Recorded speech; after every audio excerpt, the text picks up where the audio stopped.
But when you're getting into a relationship with an agent, maybe you got referred to, right? Because it happens. Somebody referred their whomever, and maybe they don't click as well. Right. And all of a sudden, you might feel obligated. Well, they drove me around and showed me some houses, and unfortunately, there are some agents that all of a sudden think you are obligated because they drove you around and showed you some houses. Yep. But let's talk about all of a sudden. Let's say you went and spent a day with an agent. You realize at the end of that day, or 2 or 3 or 4 or 5 days into it, one, maybe they're not getting back to you with some of the questions you had very timely. Maybe you just realized you don't jive. Yeah. So how do you look at that?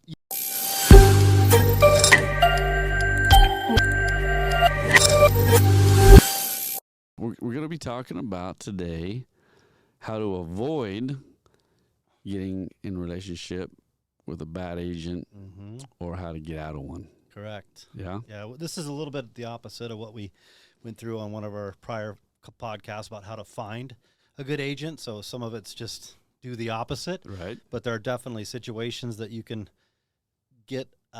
avoid before you kind of get into those, even before you really meet the agent, if you will. And then, of course, if you find yourself in that uncomfortable situation. So if I'm out, let's say, new to the area, maybe I don't really know, anyone who has any good recommendations they can give me, where do I start? I mean, where do I start? Yeah. How am I going to figure out? Because there are many options. Let's be real. There's a lot of them out there, options. right? A lot of guys hanging shingles out saying, "Hey, do Yeah. business with me." Yeah, so I think there's some smart ways that you can begin to look and find a good agent, and talk about that real quick, and then go into what to avoid. But what to avoid is going to be not planning. Typically, you'll find that if you put some thought into it and go into the market with an intention about it, then you'll find a good agent. In today's social media world, I think you can get a real good feeling for what the personality is of that agent and the experience of that agent, all the things that we commented in what you're looking for, and then get supporting information on that. Look for their referrals. They should be posting this stuff, or find prior clients that have a really good story to tell, that they had the right focus and the right objective in it. That's being intentional. That's going out and trying to find an agent that's a really good fit for you. Again, in the reflecting back on the prior podcast, but in the market area that they're in, so where they're looking to buy or sell, at the price point they're at, and fairly recently, like those things, all from a servant's heart, that would be desirable. Of course, friends you trust, that you respect, that have had great experiences, not just kind of, I know this person's name, but yeah, I think they do real estate. Yeah, that's not a glowing recommendation. Yeah.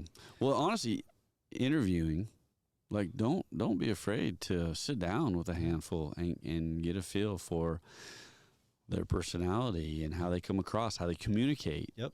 Because the things they do and how they communicate and represent to you is how they're going to represent you to someone. Yeah. And the beauty of interviewing is stating that to an agent, to say, you're not going to be the only person I talk to. Right. Makes it non-committal. I'll let you know when I'm ready to let you know. But again, that's being intentional. That's going, and planning in it. Where, today we're talking about, the typical MO is, hey, you bumped into a friend, they gave you a name, hey, my relative over here just got licensed, those are the concerns that I think you got to be aware of and try to avoid.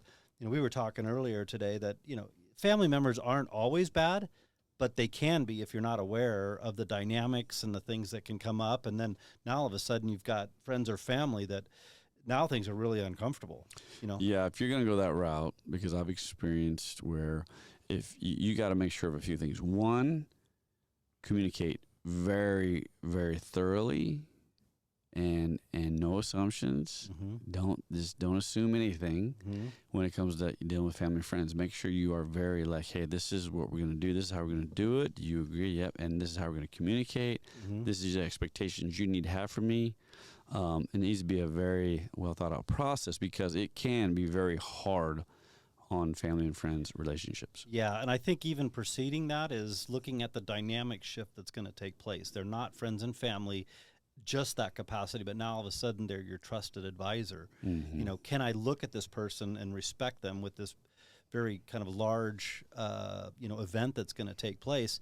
And if you think something's going to get in the way and you're going to question what they're going to do, my guess is you're going to question them more than somebody you don't know, right? You've known things about them in their past that, they maybe made, and, everybody's made bad choices, right. but now you're aware of those. And so I'm just saying, if you're going to go that route, which is super convenient, friends or family, right? And sometimes they expect that.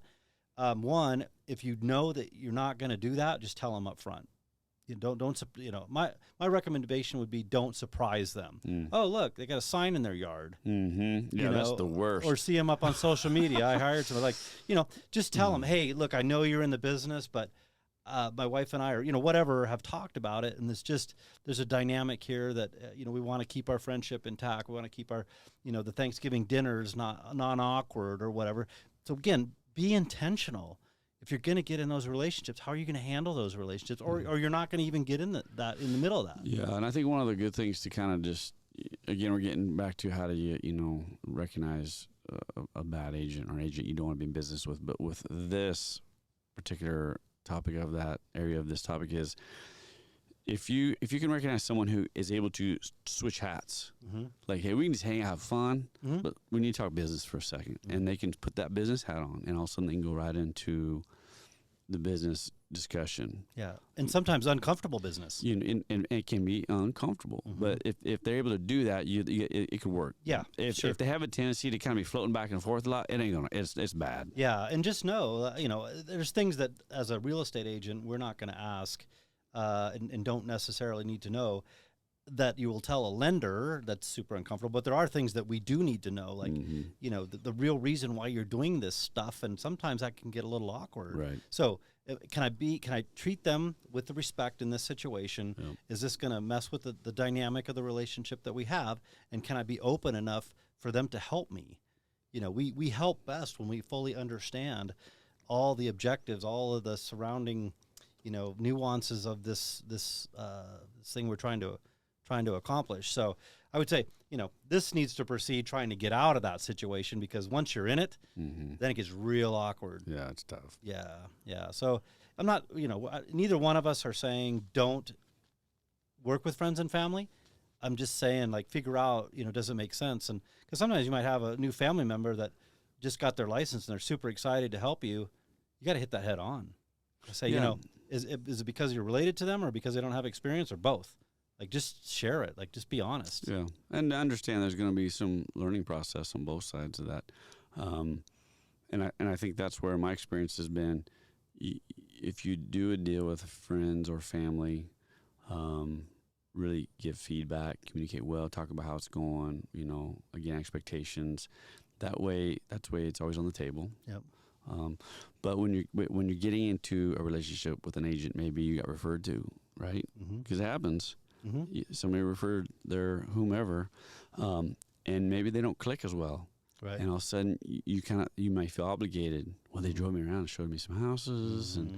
and unfortunately, there are some agents that all of a sudden think you are obligated because mm-hmm. they drove you around and showed you some houses. Yep. But let's talk about, all of a sudden, let's say you went and spent a day with an agent. Mm-hmm. You realize at the end of that day, or 2 or 3 or 4 or 5 days into it, one, maybe they're not getting back to you with some of the questions you had very mm-hmm. timely. Maybe, you just realized you don't jive. Yeah.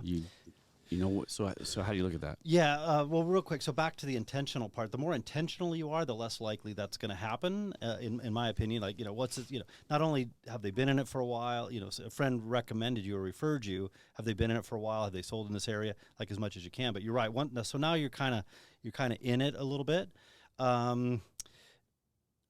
Honesty is always the best policy, right? Say, hey, you know what? We're in this mode. We're just started getting looking. You came highly recommended.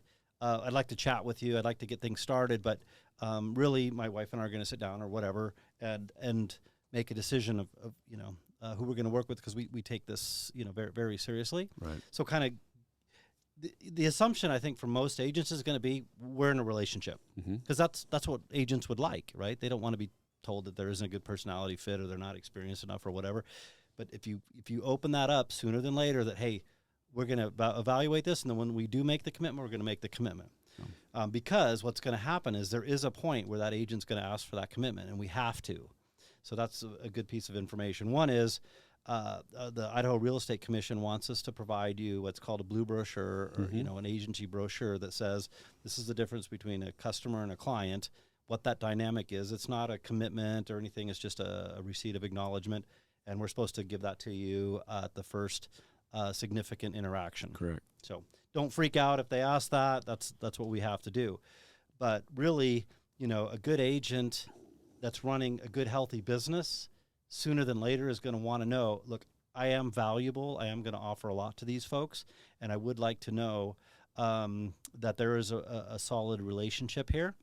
And they'll ask you some sooner than later, some obnoxiously so, but at some point for buyer's representation agreement. And that is that contractual agreement that, I'm going to go find you a home. I'm going to negotiate for you. I'm going to take you through the process. We're committed to working together, and to do that late, that's not healthy, right? Do that sooner than later. Just know that that's coming, and set the stage as to, hey, my wife and I have talked about it, and we're aware of this buyer's representation agreement, and we feel good working with you. Or if you're not sure, tell them that. Say, hey, I know at some point you're going to ask for, for an agreement between us, and we're going to get that to you sooner than later. Yeah, I was going to say, what do you think is a fair amount of time? Because we really got to be, put ourselves in the buyers or sellers' shoes. What do you think is a fair amount of time to say we need to spend together going out, looking at some properties? I want to see how you operate as a realtor. I want to see kind of how you look at things.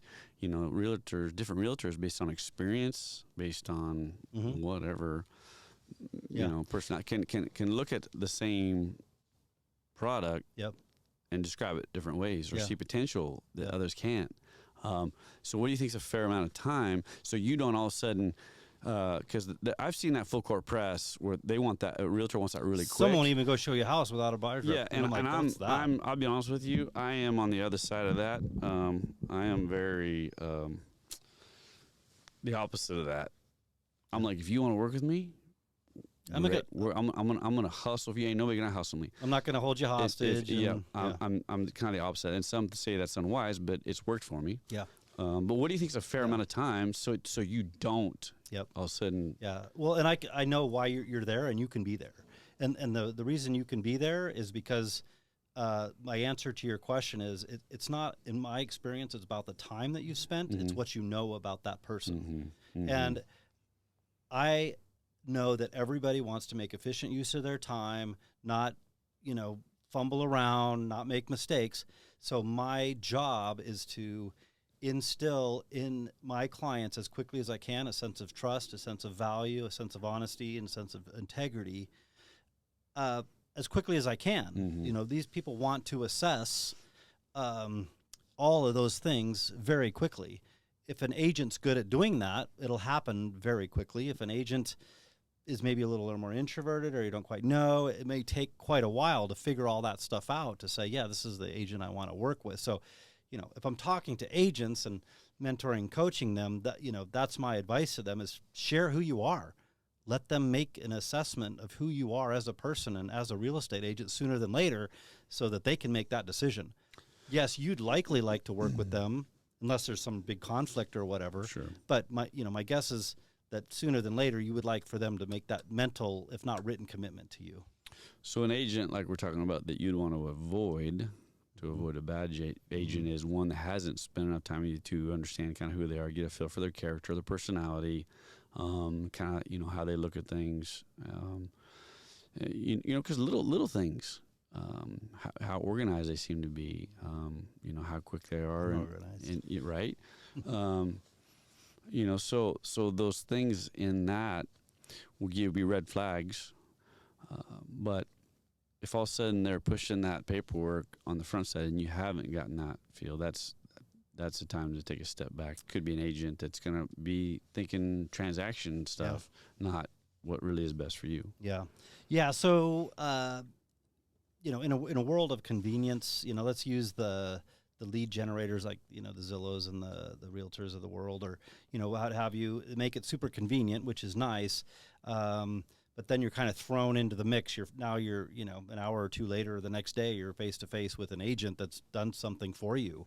And how do you handle that? And sometimes, buyers, I think, can get in a situation where they feel compelled to just make that commitment because they did something for them. And, there's a little bit to be said for that. But on the other hand, it has to be the right fit. So I think what your question was, or alluding up to, is I did get into that relationship. I did get into a buyer's representation with them. Is that? Well, yeah, because we talked about this. We're really focusing on, one, how to avoid a bad one, and how to get out of a relationship with a bad one. So that's what we're really, so staying on that point of, we know as realtors what we should be trying to do so they don't feel like they're, but again, this choice has already either been made and they're in a relationship they don't want to be in. Mm-hmm. So how do we help them coach them out of that? Or two, or the one is, how do they see the things the red flags they should see? What are some of those red flags, so they don't get to that point? Yeah.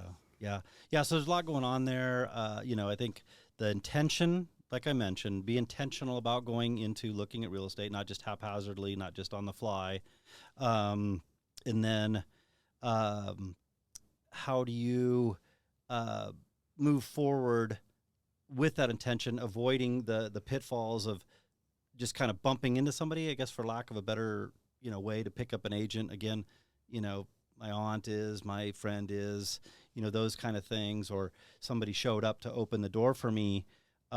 So you had the intention, and then you had the communication. You were honest and upfront with them as quick as you could, so that there wasn't any of this assumption about what the relationship is or anything like that. So you kind of migrated past that. But now we're talking about, we got into that relationship, whether it's formally in writing or it just really feels like there's an expectation of a commitment here. How do you get out? And that is back to the honesty sooner than later thing again. And that is, hey, I see some issues. I have some concerns. Sometimes people can do that verbally. Sometimes people can't. And even if they can do it verbally, they probably should do it in writing. Mm-hmm. Definitely, if you've gotten a written agreement, need to share, hey, the dynamic doesn't quite seem, to be there. I would say, if it's something not massive, giving somebody an opportunity to correct that, especially if you're in a written agreement, because you've probably gone a fair bit down the path if you're in a written agreement. But, put it in writing, because if it does go, kind of the bad way, then you have something to refer back. Hey, I sent you an email a month ago. We asked you to please reflect on our objectives and our concerns and our time frame, or whatever it is that you don't feel like they're honoring. Right. So let them know. You may or may not. You might just sever it there. I don't know. Or you might say, hey, make an adjustment, and maybe they didn't make that adjustment. I don't know. Honestly, kind of to your point, I think most people, if agents would say, even though there's an agreement there in writing, we don't want to pursue that. No agent ever wants to pursue that. Right. I think if you were the one that wasn't intentional and you weren't honest and you strung them along and you did all this kind of, made them jump through all these hoops and, run them through the ringer, and then you bailed on it, that, I've seen agents come after buyers for their commission, for those, and that, that's not right. Mm-hmm. In my opinion, should have been upfront when you had the concerns. I don't know what'll happen with any of that, but I can tell you if it's not in writing or, anything like that, it makes it more and more difficult. Right. So. Right. Yeah. Some of the things on the front side when you first meet with someone, and I'm talking as a client right now. Okay, I'm not talking as an agent. I'm going to want to know that they really understand, one, what my goals are, mm-hmm. what is driving those goals, mm-hmm. What my needs are, mm-hmm. what my wants are, mm-hmm. and then also if they're not asking me and helping me understand as they're hearing me, tell these and how do I prioritize those? Because there are things that I'm going to hope that they're going to understand about me, of what am I willing to not a compromise, but the give and takes. Mm-hmm. You know, Mm-hmm. if it's just like, oh, you want a 3-bedroom, 2-bath, you want extra number of square feet, you want this, well, let's go look. It's like, okay, they haven't even taken the time to understand really what's going on. Yeah. Yeah. So this, in my opinion, would be the opposite of what we talked about finding a good agent. And we talked about an agent having a servant's heart and wanting to find out those objectives, those goals, those timelines, and all that. So, now you've found, bumped into an agent that's the opposite of that, and it's very clearly about their paycheck.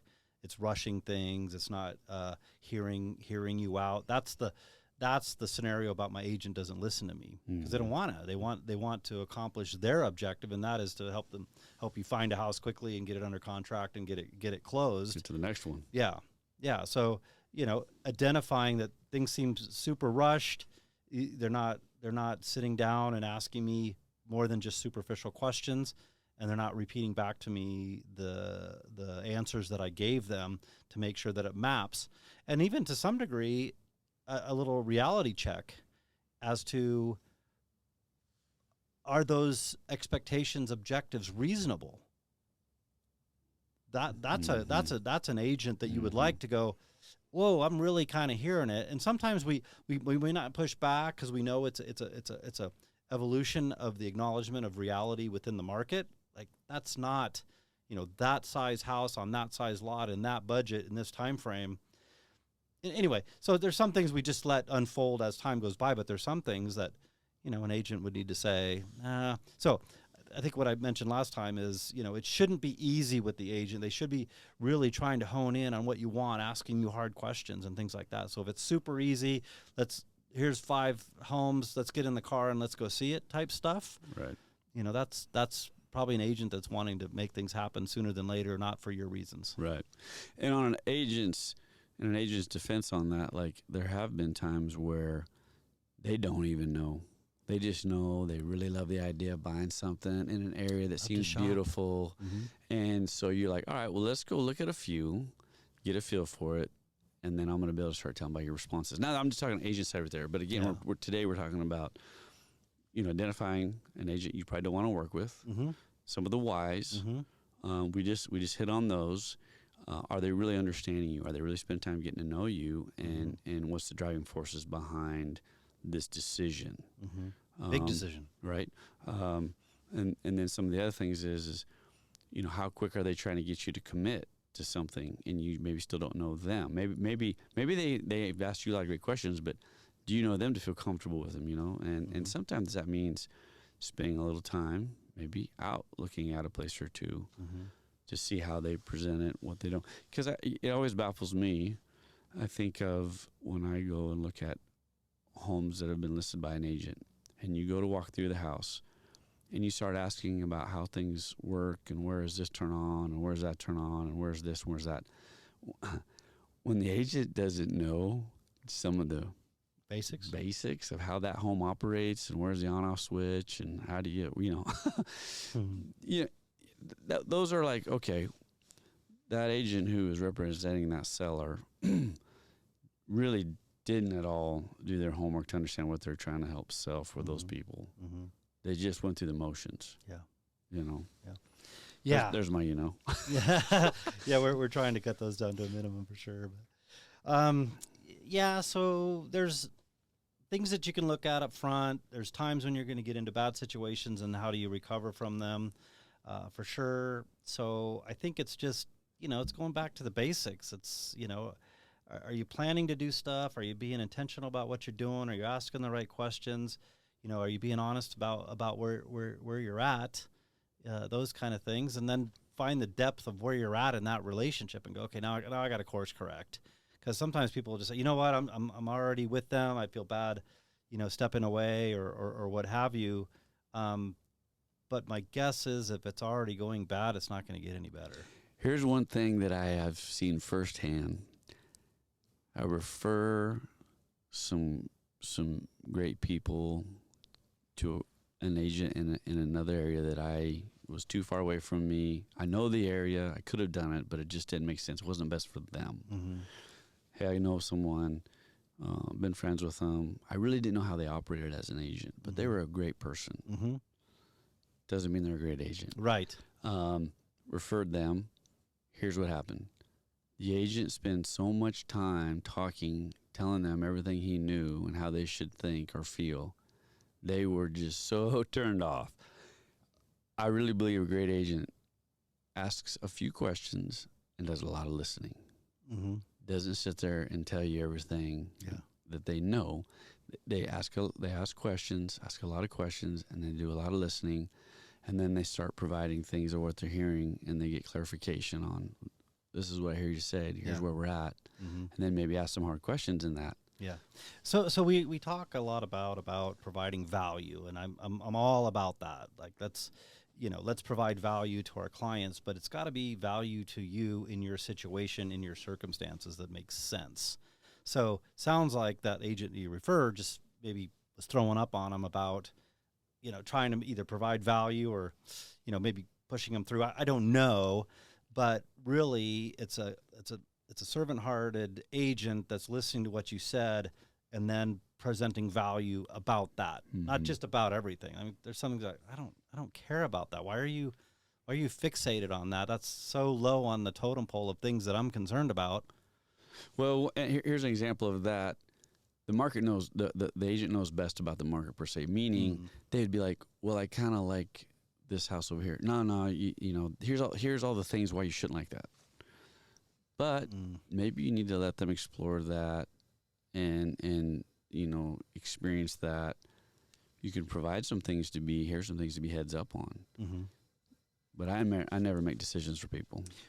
That's massive. And if you feel like you're being overly guided, that could be one of those that became apparent later. Like, man, this person's nice. They seem to know their experience. They seem to know the market. And then things like that start to come up over time. And now you are in that buyer's representation agreement. That gets tough. Mm-hmm. And you are absolutely right that we're not here to make decisions for people.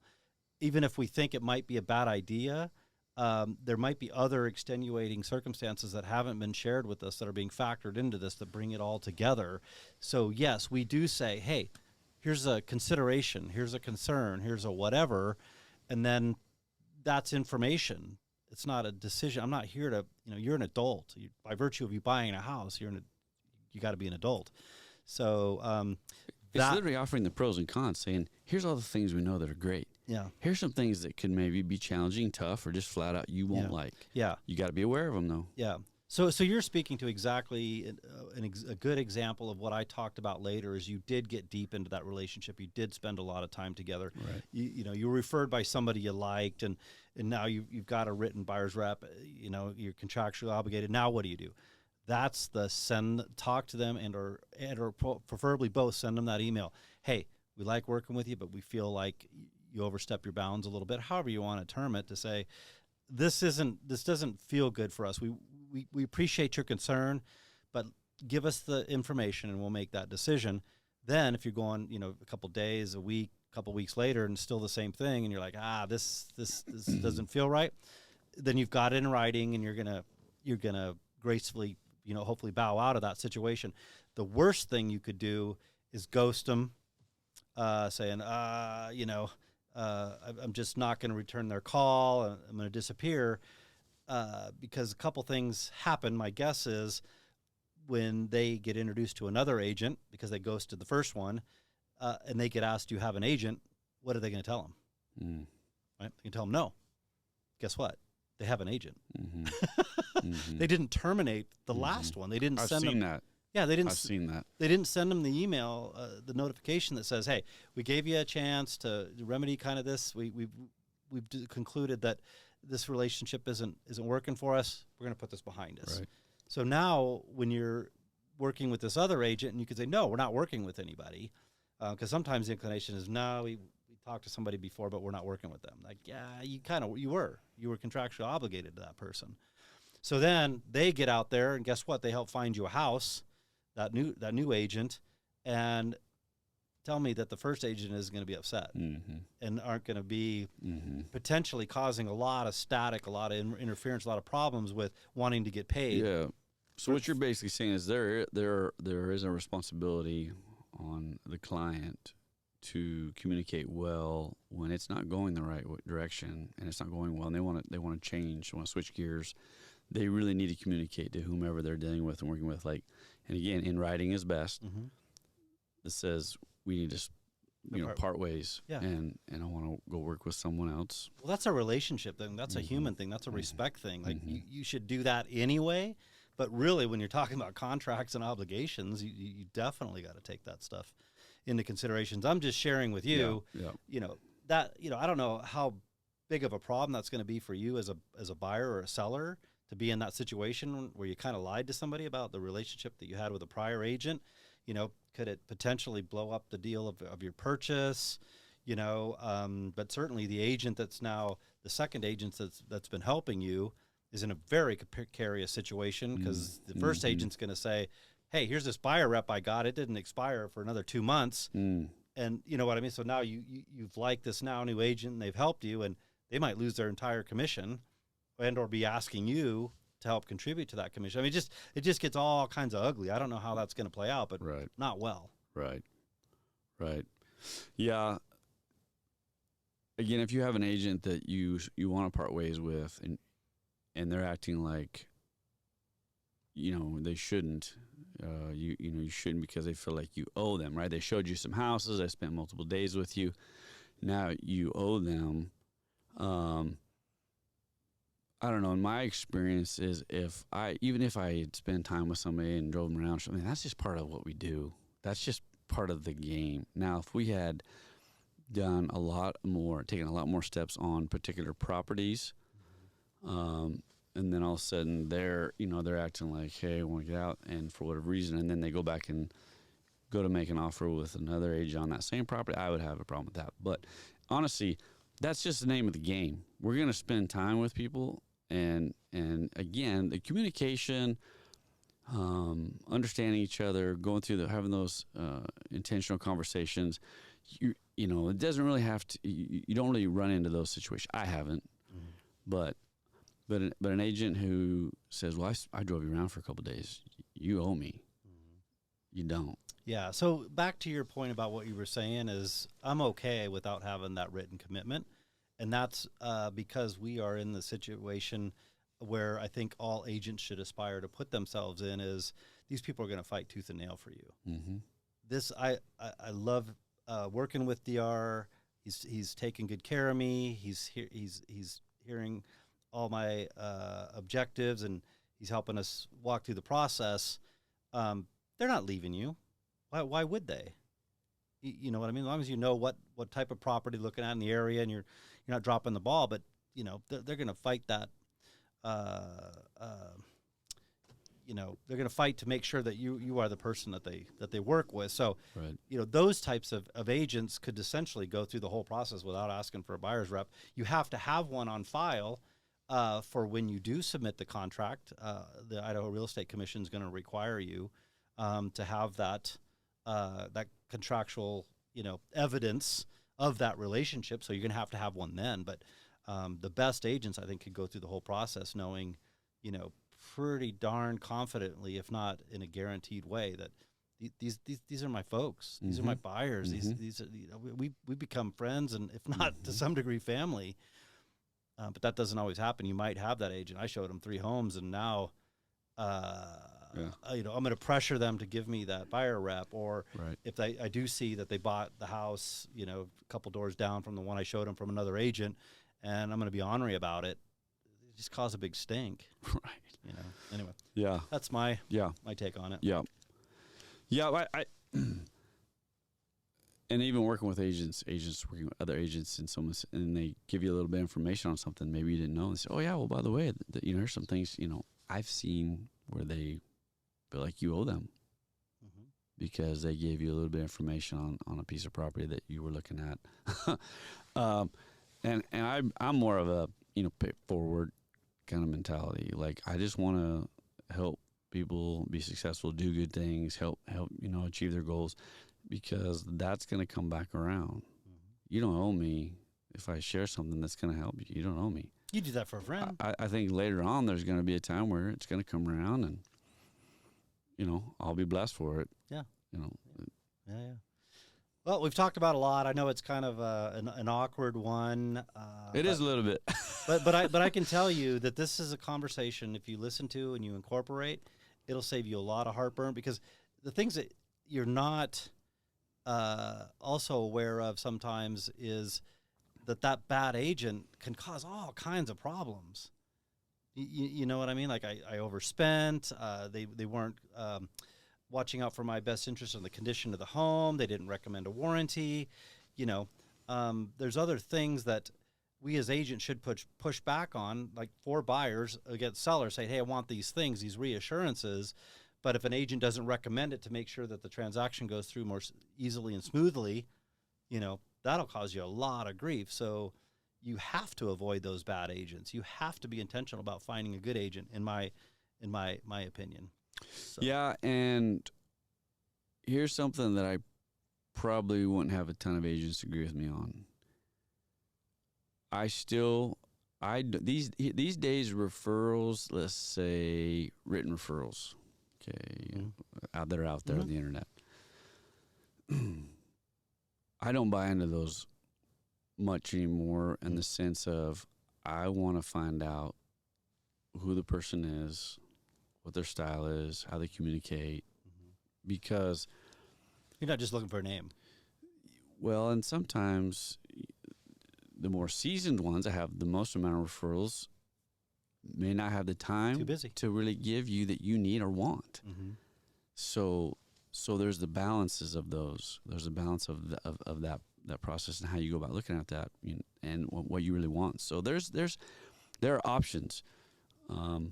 Somebody who's, I always refer to as hungry, right?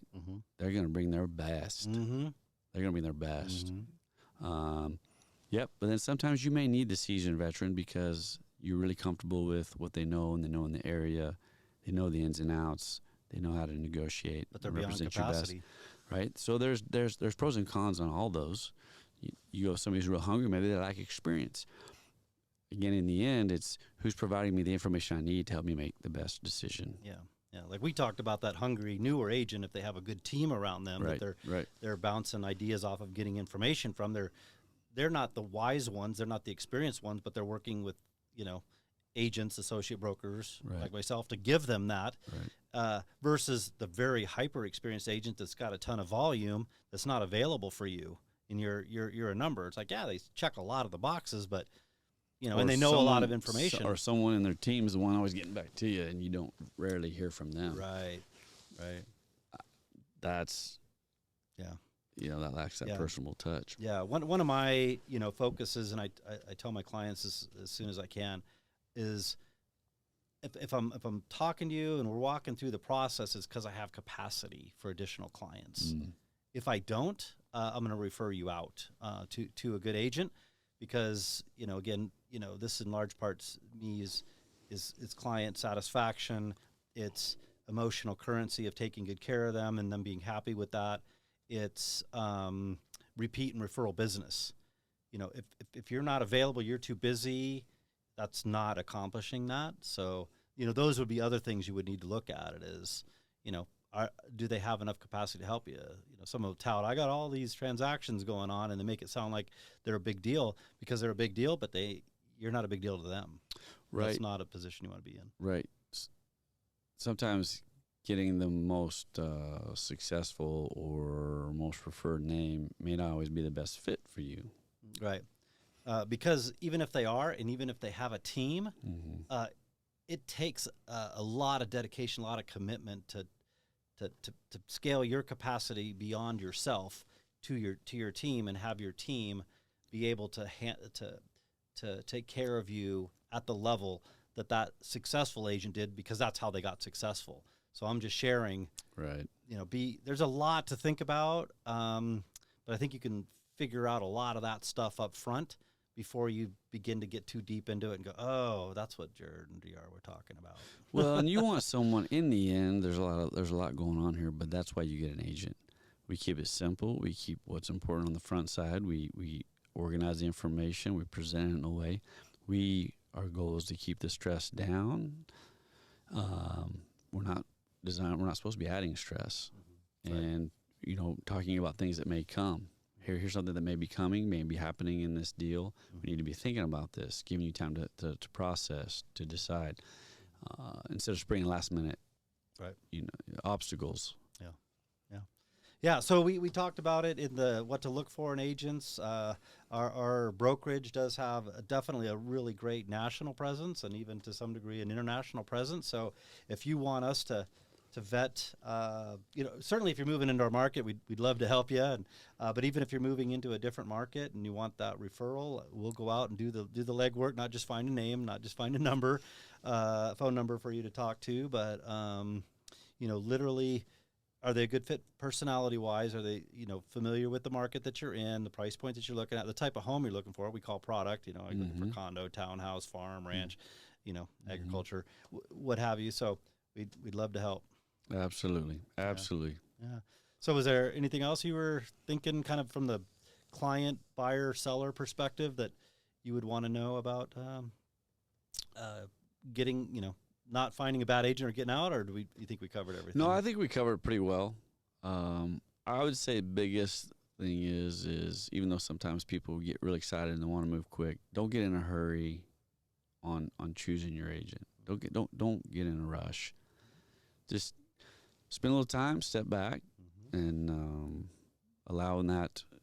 If it's a good fit, it's going to just feel right. Like this, it's like any relationship. Yeah. If you think about it, it's like I hurried up and jumped into a relationship with this gal, and now we're eyeball deep in this relationship, and I'm like, oh wow, way too much too fast. If they're answering questions too quick, if they're not stepping back and say, I don't know the answer to that, let me check on that. If they're not getting back to you in a timely fashion, letting you know that you're important, those are the things you need to be heads up on. Don't rush. Don't get in a hurry. Yeah. Make sure it fits right, feels right. Yeah, you got it. Yeah. You got it. Hey.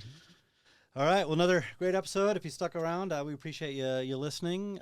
Feel free to reach out, call, text anytime. We'd love to help you. Yes. This is a passion of ours, and helping people accomplish their life goals is absolutely amazing. So with that, I wish you a blessed day. Hey, wherever you're at, make the most of it and be in the moment.